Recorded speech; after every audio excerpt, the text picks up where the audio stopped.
Hey y'all, Tommy here. Appreciate you tuning in. So I guess I should start off with a little bit of explanation. Maybe, I don't know, an apology really necessary, but it's been a long time since I posted an update on the Jeep. And long story short, I'm one of the, tens of millions of people who ended up losing their job during the pandemic. So, little bit of backstory, I'm a mechanical engineer, but in the last 7 years I've been doing technical sales. And last 2 years I was with a company I really liked. I was pretty hopeful that it was gonna hopefully be the last job that I have until one day when I retire, if that ever happens. And unfortunately the way everything panned out, just wasn't meant to be. So for those of y'all who have gone through the joy of being laid off, it sucks. It really sucks. And you think, oh, I've got all this time now, I should be making all kinds of headway on the Jeep. Well, being laid off has a way of basically killing off motivation, or at least it can have a way of killing off motivation. And so it's been really tough to get back on working on the Jeep. Took a couple of days off and went up to Colorado, did some camping with a buddy of mine. I've been trying to ride my mountain bike quite a bit, all just trying to clear my head and, get in a good place, update my resume, all that fun shit. So, but that's not why you probably clicked on the link. You probably clicked on the link to find out what the hell's going on with the Jeep. So don't worry, nothing's changing. It's just been taking a little bit longer to do some of the things that I want to do. That being the case, I had some friends hit me up the other day and got a little bit of a discussion going, and they came over and helped get me a little bit of motivation, and we did the next big phase of the Jeep and worked on the frame. So without further ado, let me just go ahead and cut to that footage, and then I'll follow up afterwards and let you know where we're at and what's coming up ahead.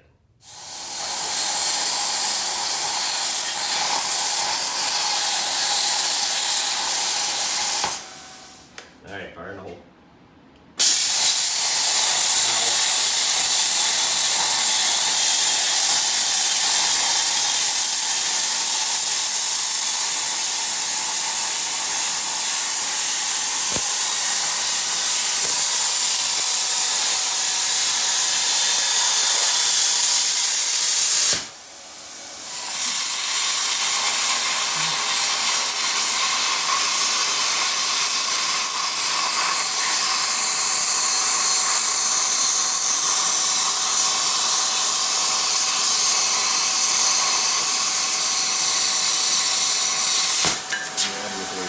Damn!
That's all I can eat.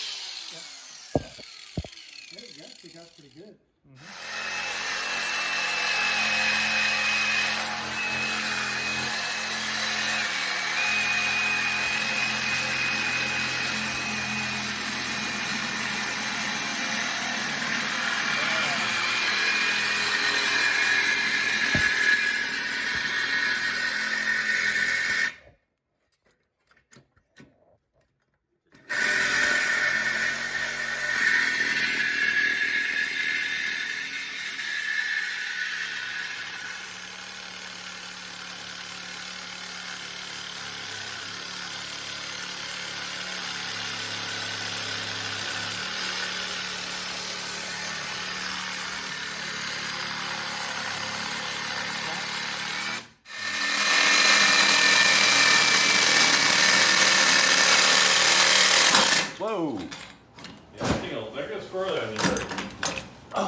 the middle there.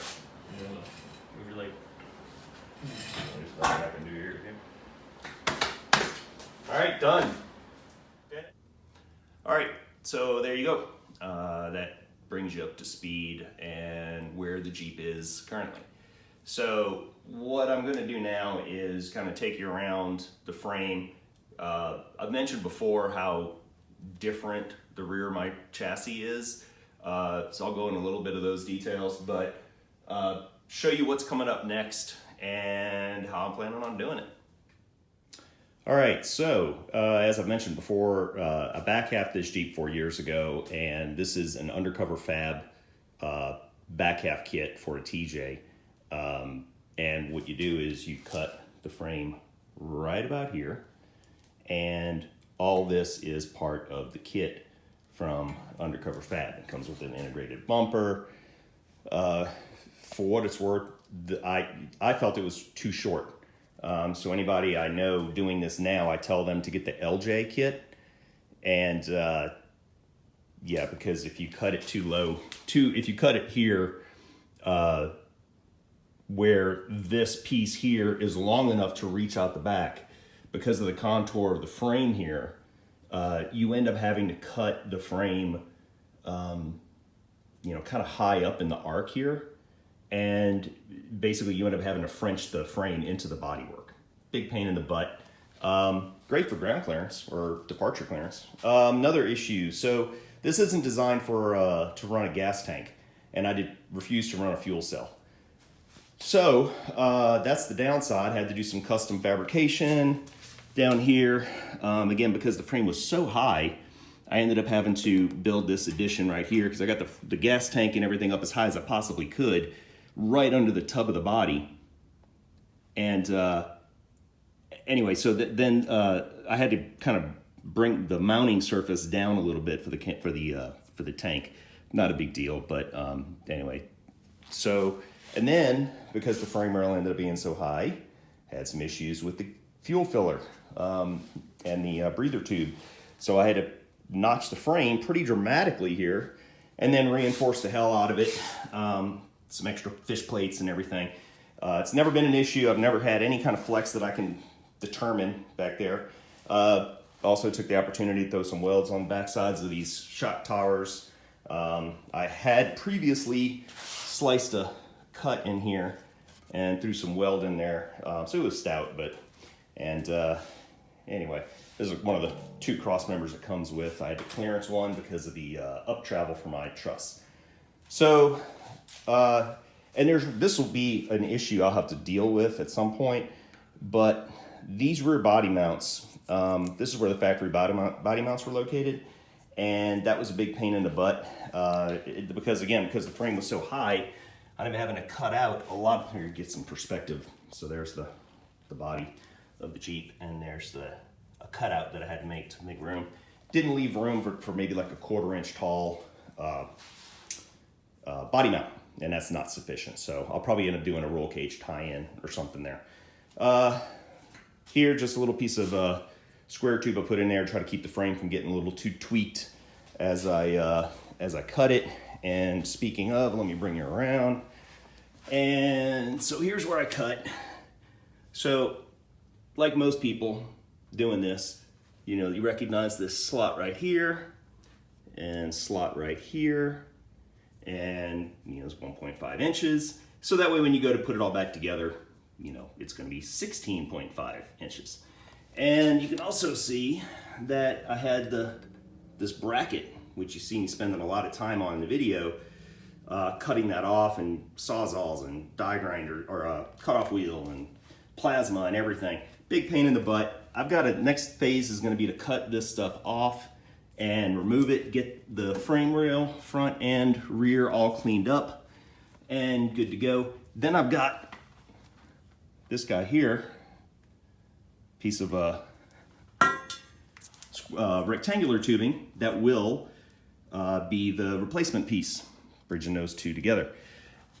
And so basically I'm gonna mock that up and get it all positioned, and we'll work on squaring everything up and throwing it back together. I also plan on putting some plate steel inside here and over here, along with some more holes for some rosette welds, and I'll be doing that on the front and back of the frame. And in addition to that, I'll be putting one long fish plate on the inside here to provide a little bit more structural integrity there. So I'm not going to put one on the outside because frankly I don't want this thing looking any more Frankenstein than it's already going to look. I already hate the fact that there's this visible fish plate here, but I think with what I'm doing there's going to be sufficient strength there, so I'm not really worried about it. So that kind of brings you up to speed with what's coming up. So the next thing, hopefully, we'll be working on getting the frame put back together. And yeah, for those of y'all who noticed, I've either got a transfer case or a transmission that's just bleeding out. Transfer case is getting replaced. I've got an Atlas 4 ready to go in, but that'll be down the road. So anyway, that's about it. All right, folks, there you have it. That's the latest update. I will do my best to get much more frequent updates coming out. Not just for y'all, but for my own sanity, so I can make some progress on this thing. I want this thing done. I'm sick of not being able to drive it. So yeah, hopefully we'll get some more updates coming. And meanwhile, y'all stay safe out there and take care. See you soon.